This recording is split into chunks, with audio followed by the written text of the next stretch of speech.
अमरावती शहरात कोरोनाचा शिरकाव 56 वर्षीय महिलेला कोरोनाची लागण कोरोनाचा पहिला पॉझिटिव्ह रुग्ण आढळल्याने शहरात खळबळ महिलेवर रुग्णालयात उपचार सुरू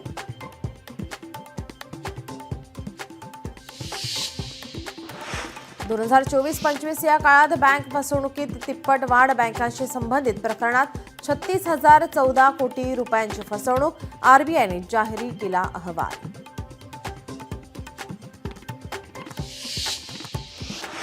केरळमध्ये मुसळधार पावसाच्या पार्श्वभूमीवर 4 जिल्ह्यातील शैक्षणिक संस्थांना सुट्टी जाहीर तर महात्मा गांधी विद्यापीठाकडून घेण्यात येणाऱ्या परीक्षा पुढे ढकलण्यात आल्या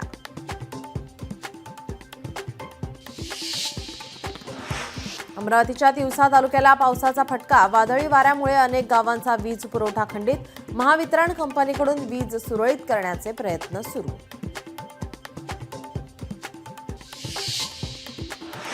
नागपूर शहरात पावसाची हजेरी सलग दुसऱ्या दिवशी पाऊस सुरू नागरिकांची उन्हाच्या तडाख्यापासून सुटका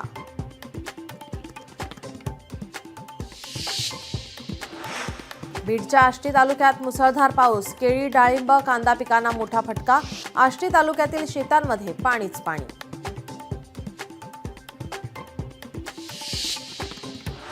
धाराशिवमध्ये 4 दिवसांपासून मुसळधार पाऊस कांदा फळबागा टोमॅटो पिकांचं मोठं नुकसान शेतात पाणी साचल्याने मशागत करण्यास अडचण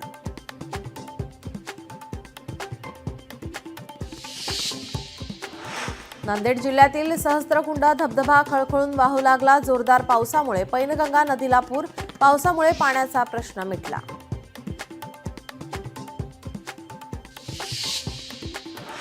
नागपूरमध्ये चोरीच्या घटनेत वाढ महानगरपालिकेची खुर्ची चोरीला गेल्याची घटना समोर संपूर्ण प्रकरणात सीसीटीव्ही कॅमेऱ्यात कैद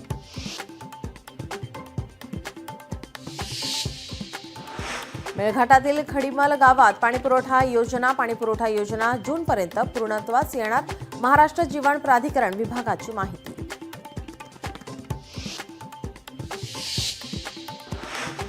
नवी मुंबईतील एका महिलेला डिजिटल अरेस्टची धमकी देत महिलेची तब्बल 1.81 कोटींची फसवणूक गुन्हे शाखेच्या कारवाईत टोळीचा पर्दाफाश